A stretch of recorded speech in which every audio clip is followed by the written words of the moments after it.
अस्सलाम वालेकुम। आज मैं अपनी नई वीडियो के साथ आपके साथ मौजूद हूँ। आज हम पढ़ेंगे कि वेव फंक्शन क्या होता है और इसकी क्या इम्पोर्टेंस होती है हमारी लाइफ में और इससे इसको हम कहाँ यूज़ कर सकते हैं और इसकी सिग्निफिकेंस क्या है। बेसिकली अगर हम बात करें सिर्फ कोऑर्डिनेट सिस्टम की, कि अगर फॉर एग्जांपल कि मैं कह रही हूँ कि मैं इस वक्त बस स्टॉप पे खड़ी हूँ, ठीक है, और मुझे साउथ टू ईस्ट जाना है। तो मैं क्या करूँगी, अगर मुझे साउथ टू ईस्ट की डायरेक्शन पता है तो मैं जो हूँ अपनी पोजीशन को चेंज करूँगी। लेकिन अगर मुझे नहीं पता तो जाहिर है मैं भटकती रहूँगी, मैं जो हूँ डिफरेंट डायरेक्शंस में जाऊँगी। लेकिन अगर मुझे एक पर्टिकुलर डायरेक्शन पता होती है अपने, कि मुझे यहाँ से यहाँ जाना है, अपनी चेंज पोजीशन को चेंज करना है, तो हम उस shortest distance between two points, यानी चेंज आपकी पोजीशन जो चेंज हो रही होती है उसको हम क्या कह रहे होते हैं, उसको हम कह रहे होते हैं कि वो क्या है, डिस्प्लेसमेंट। तो अगर फर्ज कर लीजिए कि आपके पास एक एक्स वाई कोऑर्डिनेट है, ठीक है, एक्स वाई जेड कोऑर्डिनेट है, और आपका जो पार्टिकल है वो यहाँ मौजूद है, तो उसकी पोजीशन ओरिजिन से कहाँ होगी, यहाँ से यहाँ होगी। तो ये क्या होगा, ये डायरेक्शन शो कर रहे हैं, ये उसकी पोजीशन बताई है कि यहाँ से यहाँ उसने मूव किया है। तो उसको हमने नाम दे दिया एक पोजीशन वेक्टर का, जिसको हम आर कह सकते हैं या हम एक्स कह सकते हैं। ठीक है, पोजीशन वेक्टर है तो इसकी डायरेक्शन भी होगी। ठीक, जब हम पोजीशन वेक्टर की या डिस्प्लेसमेंट की हम बात करते हैं तो हमारे पास एक चीज आती है जहनों में कि अब जाहिर है वो वेक्टर है तो उसके पीछे और चीजें भी होंगी। जब हम बात डिस्प्लेसमेंट की करते हैं, जो कि डिस्प्लेसमेंट है, जो हमें क्या बता रहा होता है, tell us about our position, कि उसमें कितना चेंज आया है। तो इसी तरीके से अगर फॉर एग्जांपल मैं बात कर लूँ कि इस वक्त मेरी जो है रफ्तार कितनी होगी, तो मैं क्या करूँगी, मेरे पास एक फॉर्मूला होता है S is equals to V into T. यानी कहने का मतलब है एस आपके पास इस वक्त क्या है, R is equals to V into T. यहाँ से मैं अगर टी को डिवाइड कर दूं तो यहाँ से मेरे पास वेलोसिटी आ जाएगी। इसी तरीके से मेरे पास ये जो पोजीशन वेक्टर है, इसको मैं डिफरेंशिएट कर दूं विद रिस्पेक्ट टू टाइम, तो ये भी मेरे पास कहलाते हैं वेलोसिटी। ठीक है, और अगर मैं वेलोसिटी या इस वेक्टर को D R upon D T T को या v को दोनों साइड पे अगर मैं इसका डबल डिस्प्लेसमेंट ले लूं विथ रिस्पेक्ट टू टाइम, इसको डबल डिफरेंशिएट कर दूं विथ रिस्पेक्ट टू टाइम, तो ये बराबर आ जाता है एक्सेलरेशन के।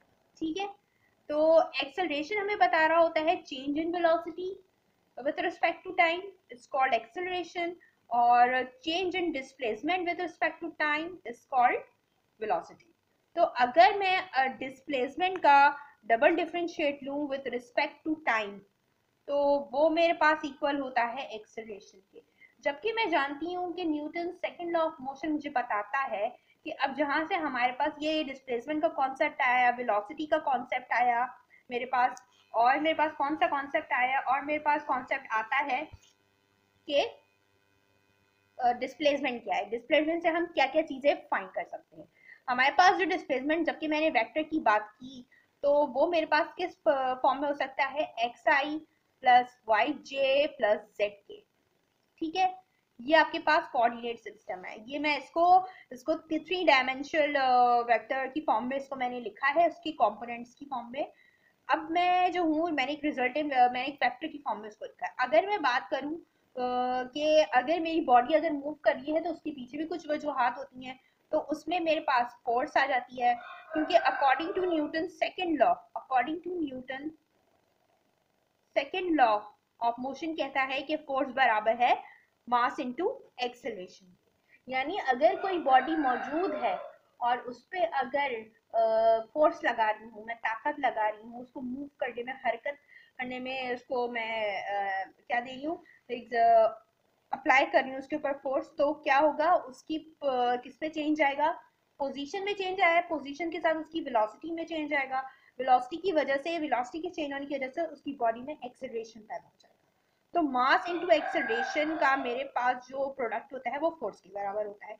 मुझे पता है कि मेरे पास मेरी जो एक्सेलरेशन है वो बराबर है change in velocity with respect to time, यानी डिफरेंशिएट मैंने ले लिया किसका, वेलोसिटी का। इसी तरीके से अगर मैं बात करूं कि मैं यहाँ पर क्या कर सकती हूँ, डबल डिस्प्लेसमेंट लगा सकती हूँ, तो डिफरेंशियल लगा सकती हूँ डिस्प्लेसमेंट का, ये आर है, ठीक है। तो हम r को x से भी रिप्रेजेंट कर सकते हैं, लेकिन जबकि हमने इसको इसके एक्स वाई कोऑर्डिनेट की बात करते हैं तो हम इसको फिर r से ही डिनोट कर रहे होते हैं। तो अब ये सारी चीजें तो हो गई हमारे पास क्लासिकल मैकेनिक्स की, जो हमारे साथ न्यूटन और इसाक न्यूटन और ये सब पहले के साइंटिस्ट वगैरह ने जो काम किया था, उन्होंने ये सारी क्लासिकल मैकेनिक्स पे काम किया। अब जब हम मैकेनिक्स क्वांटम मैकेनिक्स में डील कर रहे होते हैं तो वहाँ पर डिफरेंट पार्टिकल्स होते हैं, डिफरेंट वेव लाइक नेचर होते हैं, तो वहां पर हम बात करते हैं वेव फंक्शन की। अब वेव फंक्शन क्या होता है, वेव फंक्शन को हम ऐसे डिफाइन कर सकते हैं कि ये एक ऐसा फंक्शन होता है जिसमें की प्रोबेबिलिटी होती है कि describing the probability of each possible observation such as position and momentum. जैसे कि मैंने आपसे बात की कि हमारे पास जो डिस्प्लेसमेंट है वो भी हमें पोजीशन बता रहा होता है, लेकिन हम वो बात कर रहे हैं क्लासिकल मैकेनिक्स की। लेकिन जब हम बात कर रहे होते हैं क्वांटम मैकेनिक्स में, तो क्वांटम मैकेनिक्स में हम उसकी जो फंक्शन हमें किसी भी पार्टिकल की पॉसिबल उसकी प्रोबेबिलिटी बताए कि इस वक्त उसकी पोजीशन कहाँ है और इस वक्त वो उसका मोमेंटम कितना है, तो ऐसे फंक्शन को हम कह रहे होते हैं वेव फंक्शन। अब हम चलते हैं अपने मेन टॉपिक की तरफ, जो हमारा मेन टॉपिक था वेव फंक्शन। मैंने आपसे क्या बात की, मैं आपसे बात करी थी कि हमारा टॉपिक क्या है कि क्वांटम मैकेनिक्स में वेव फंक्शन से हम क्या निकाल सकते हैं। And it is defined to be a function describing the probability of each possible observation, such as position and momentum. अगर फर्ज कर लीजिए, अगर हम पार्टिकल की या किसी भी ऑब्जेक्ट की बात कर रहे हैं, चलिए मैंने एक पार्टिकल ले लिया और पार्टिकल मैं ले लेती हूँ इलेक्ट्रॉन, ठीक है। मैं जानती हूँ कि मेरे पास इलेक्ट्रॉन का जो है पार्टिकल नेचर है, लेकिन अगर मैं बात करूँ जो है प्रॉपर्टीज ऑफ, जैसे कि मैं जानती हूँ कि लाइट जो है हमारे पास ड्यूल नेचर रखती है। अगर मैं यहाँ पर फोटोन को लूँ या इलेक्ट्रॉन को लूँ, हमारे पास इलेक्ट्रॉन भी जो है वेव लाइट नेचर होता है। ये बात अगर अभी आप लोगों को समझ में नहीं आएगी तो अभी हम प्रॉपर्टीज डिस्कस करेंगे wave like wave behaviour particles का। जब हम पार्टिकल्स का वेव बिहेवियर को डिस्कस करेंगे तो ये उसमें चीजें हमारे पास एक्सपेरिमेंट्स के थ्रू और सही से समझ में आएंगी कि ऐसा क्यों होता है और पार्टिकल्स भी वेव नेचर बिहेव करते हैं, क्या वो वाकई ड्यूल नेचर रखते हैं, हम देखते हैं। हम ये बात कर रहे थे कि फर्ज कर लीजिए कि इलेक्ट्रॉन का नेचर क्या है, ड्यूल नेचर है, यानी वो पार्टिकल नेचर भी रखता है और वेव लाइट नेचर भी रखता है, यानी पार्टिकल नेचर भी है वेव नेचर भी है, ठीक है। अब फर्ज कर लीजिए इलेक्ट्रॉन क्या है, स्ट्रेट लाइन में मूव कर रहा है।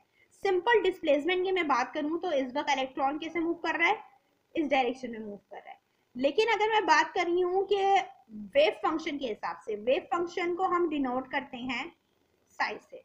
अगर मैं बात कर रही हूँ कि पार्टिकल मूव कर रहा है डिस्प्लेसमेंट की फॉर्म में, स्ट्रेट लाइन में मूव कर रहा होगा, लेकिन अगर मैं बात कर रही हूँ कि इलेक्ट्रॉन अगर वेव फंक्शन की फॉर्म में मूव कर रहा है तो उसका फंक्शन कैसा होना चाहिए, वेव लाइक होना चाहिए। ऐसा कि इलेक्ट्रॉन अगर मूव कर रहा होगा किसी, अगर मैं डील कर रही हूँ किसी क्वांटम मैकेनिक्स में और मैं वहां पर वेव की बात कर रही हूँ, तो मेरे पास पार्टिकल्स की मूवमेंट कैसी होगी, उसकी डायरेक्शन कैसी होगी, ऐसी। और ऐसी वेव, ऐसे पार्टिकल, इसमें जो है पार्टिकल एसोसिएट करता है वेव से, यानी उसका जो नेचर हो जाता है, हमारे पास जो इलेक्ट्रॉन का जो नेचर होगा असल में वो वेव लाइक नेचर होगा, और इस तरह की वेव्स को हम कहते हैं मैटर वेव्स, ठीक है। अच्छा, मैटर वेव्स कहते हैं। हमारे पास जो ये साई है, साई, ये वेव फंक्शन कहलाता है, इसको मैंने इस तरह बनाया, ठीक है। वेव फंक्शन कहलाता है। इन क्वांटम मैकेनिक्स हम जो है किसी भी ऑब्जेक्ट की, किसी भी पार्टिकल की हमें पोजीशन या मोमेंटम फाइंड करना हो तो वहां पर, यानी कि इसकी कितनी प्रोबेबिलिटी है कि इस पार्टिकल की पोजीशन या मोमेंटम इसका कितना हो सकता है, इस पार्टिकल की पोजीशन कहाँ हो सकती है, इसकी कितनी प्रोबेबिलिटी है, उसके लिए हम यूज करते हैं वेव फंक्शन का, ठीक है। ये बात तो यहाँ तक हो गई हमारी। अब मैंने आपसे क्या कहा, मैंने आपसे कहा कि हमारे पास जो है इस फंक्शन को क्या कहेंगे, कॉल्ड वेव फंक्शन, जो कि रिप्रेजेंट किससे किया जाता है, साई से रिप्रेजेंट किया जाता है, साई। इसको साइलेंट होता है इसमें पी, स्पेलिंग है इसकी PSI, लेकिन इसको हम बोलते हैं साई। अच्छा, अगर साई ये सिंपल तो एक हमारे पास क्या है, ये इसका सिर्फ एक सिंबल है। अगर मैं अपने पार्टिकल की पोजीशन बताना चाह रही हूँ with respect to R and T, तो मैं इसको कैसे लिखूंगी, आर कॉमा टी। आर मेरे पास पोजीशन वेक्टर है, टी मेरे पास क्या है, टाइम है। विद रिस्पेक्ट टू टाइम मैं अपने जो है ऑब्जेक्ट की पोजीशन बताना चाह रही हूँ कि इस वक्त इसकी प्रोबेबिलिटी क्या होगी और वो इस वक्त कहाँ मौजूद होगा, कि वो कहाँ मौजूद हो सकता है, ये मैं बताना चाहती हूँ। सपोज कर लीजिए कि आपका पार्टिकल क्या कर रहा है, मूव कर रहा है एक डायरेक्शन में, यानी इस डायरेक्शन में मूव कर रहा है, तो वेव फंक्शन कुछ इस तरह का इसका होगा। ठीक है, पार्टिकल की यहाँ मौजूद है, मैंने एग्जाम्पल के तौर पर, यानी अगर पार्टिकल अगर मूव कर रहा है एक डायरेक्शन में, तो क्लासिकल मैकेनिक्स में तो उसकी डायरेक्शन इस तरीके से शो करेंगे। लेकिन अगर हम बात करें क्वांटम मैकेनिक्स में, तो क्वांटम मैकेनिक्स में वेव फंक्शन आपके पास कुछ इस तरह बना होगा, उसकी पोजीशन ऐसे हो सकती है वेव लाइक नेचर की अगर हम बात करें। और अगर हम किसी पार्टिकल को किसी बॉक्स में रख दें, फॉर एग्जाम्पल हमने बॉक्स में रख दिया, तो उसका वेव फंक्शन कैसा होगा, ऐसा होगा। ठीक है, अब किसी भी, अब जाहिर है हमारे पास ये एक वेव फंक्शन है, ठीक है, इसमें इसका रियल पार्ट भी होगा, इमेजिनरी पार्ट भी होगा। इमेजिनरी पार्ट से मुराद है हमारे पास नेगेटिव पार्ट यानी कॉम्प्लेक्स पार्ट। जब हम कॉम्प्लेक्स नंबर्स को लिखते हैं तो उसको लिखने का तरीका क्या होता है। अब हमने देखा कि हमारे पास जो है psi R into T with respect to displacement and time, यानी साई फंक्शन किसका है, पोजीशन वेक्टर और टाइम का। अगर मैं इसको लिखना चाह रही हूँ तो मैं किस तरीके से लिखूंगी, ए प्लस आयोटा बी। ए आपके पास क्या है, रियल पार्ट है, आयोटा आपके पास क्या है, इमेजिनरी पार्ट है। और ये हम लिख रहे हैं किसके form of right in complex number, यानी साई को हम लिखते हैं किस फॉर्म में, कॉम्प्लेक्स नंबर की फॉर्म में लिखते हैं। अच्छा, एज वी नो, जहां पे अब ये डायग्राम आप देख लीजिए, ये मैंने एक वेव फंक्शन बनाया है। अब इस वेव फंक्शन में मेरे पास पार्टिकल की पोजीशन, यहाँ पार्टिकल आपके पास यहाँ पर अगर देखें आप, इसका ये आपके पास y एक्सिस है, ये x एक्सिस है। ठीक है, यहाँ पर हमारे पास पीक है, यहाँ पर हमारे पास पीक है, यहाँ पर हमारे पास पीक है, ये इसका जो है मिनिमम पॉइंट है।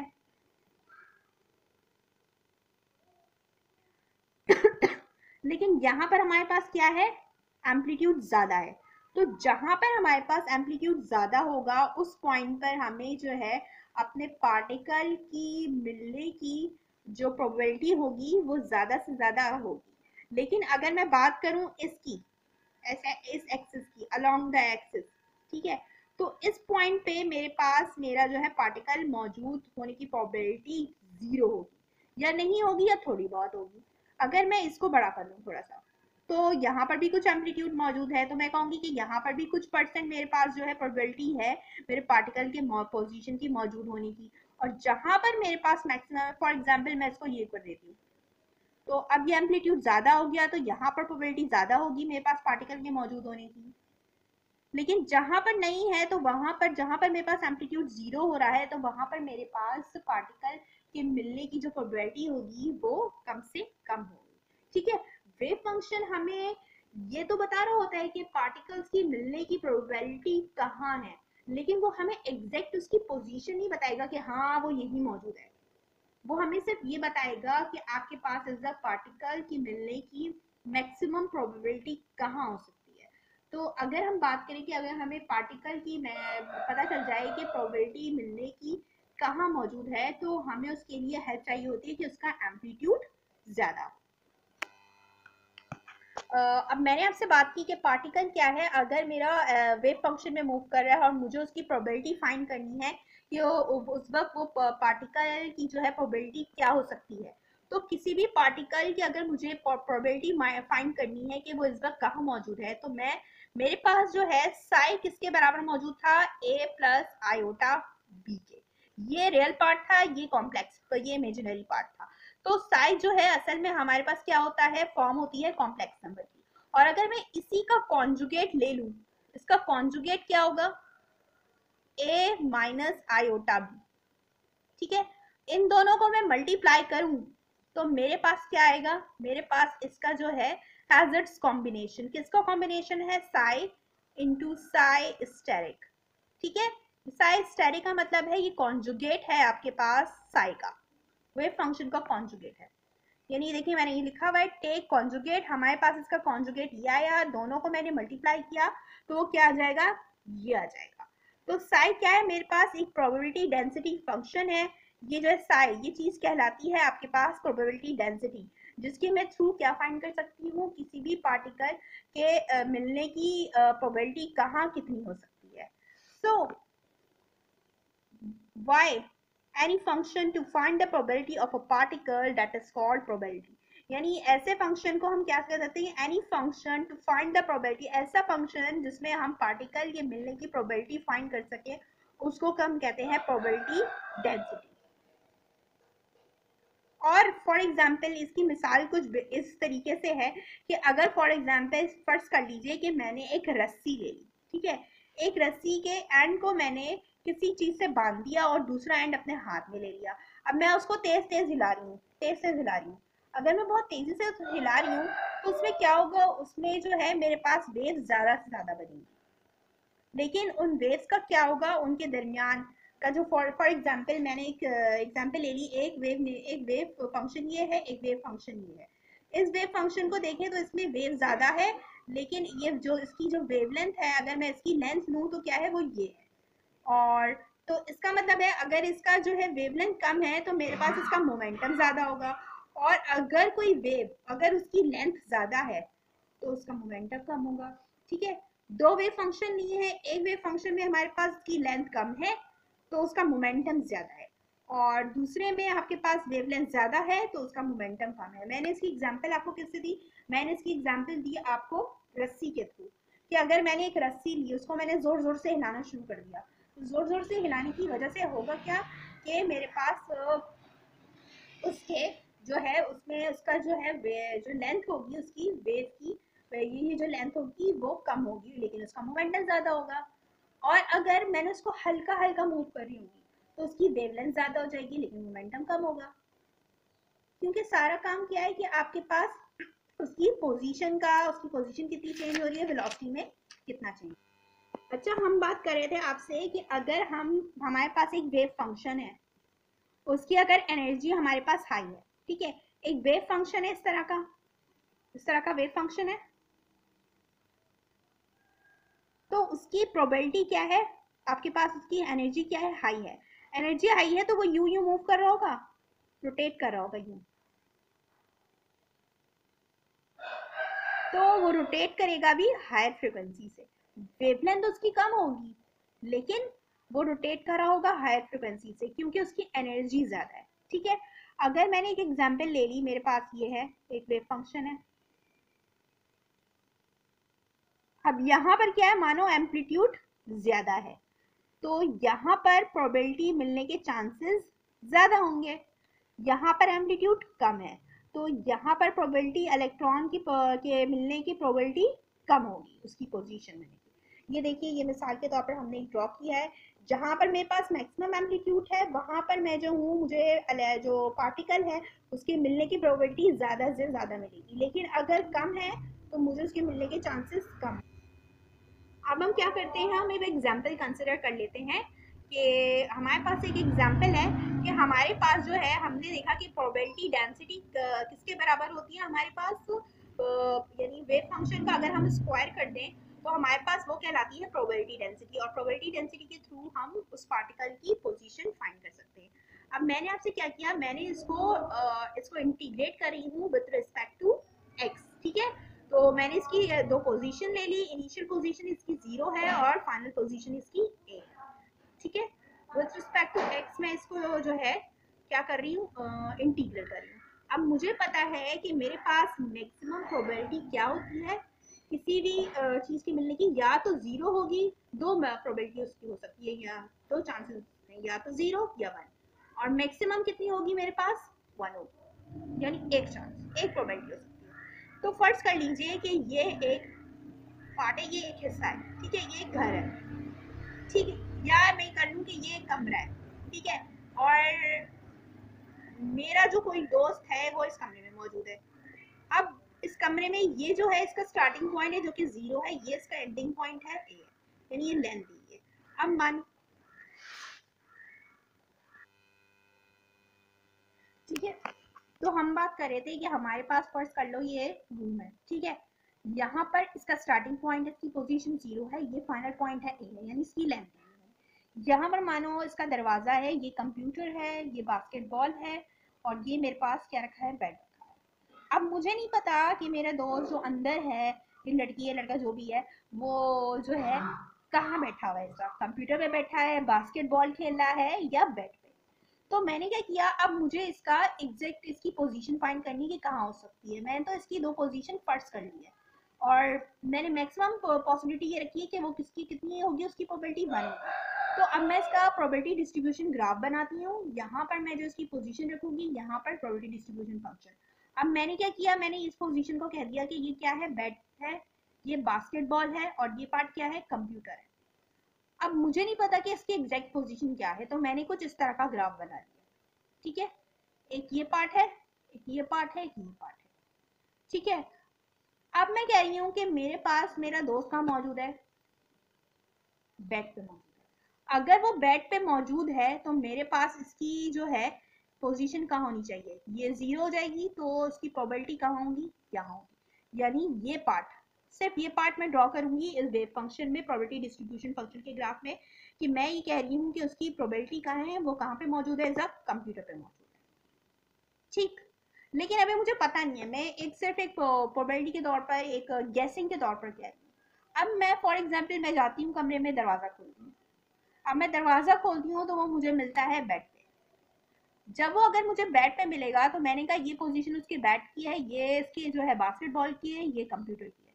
तो अब मैंने कहा कि वो मुझे बेड पे मिल रहा है, तो उसकी प्रोबेबिलिटी कहाँ होगी, ये होगी। तो ये ग्राफ ड्रॉ होगा, ये वैसा वेव फंक्शन ड्रॉ होगा, ये बाकी चीजें क्या हो जाएंगी, 0 हो जाएंगी। तो ये चीज मुझे कंफर्म हो गई। अब मैंने दरवाजा बंद कर दिया, ये चीज मुझे कंफर्म हो गई कि इस वक्त मेरी पोजीशन कहाँ है, मेरे पास जो पोजीशन है वो कहाँ पे मौजूद है, बेड पे मौजूद है। अगर बेड पे मौजूद है तो मेरे पास ज्यादा से ज्यादा पॉसिबिलिटी मैंने कहाँ बना दी, उसकी बना दी कि इस वक्त ये कहाँ पे मौजूद है, बेड पे मौजूद है। यानी ये मुझे पता चल रहा है इसकी एग्जैक्ट पोजीशन क्या है। पहले मुझे नहीं पता था, तो मैंने जो है इस तरह का ग्राफ बनाया था कि वो बेड पे मौजूद है, बास्केटबॉल पे मौजूद हो सकता है, या फिर कंप्यूटर पे मौजूद हो सकता है। तो मेरे पास जो है मेरे पास जो प्रोबेबिलिटी फंक्शन, जो वेव फंक्शन बना था, वो कुछ इस तरीके का बना था। लेकिन अगर मुझे उसकी पोजीशन पता चल गई कि वो कहाँ है, तो मैं सिर्फ वही पोजीशन ड्रॉ करूंगी, बाकी चीजों पे वो 0 हो जाएगा।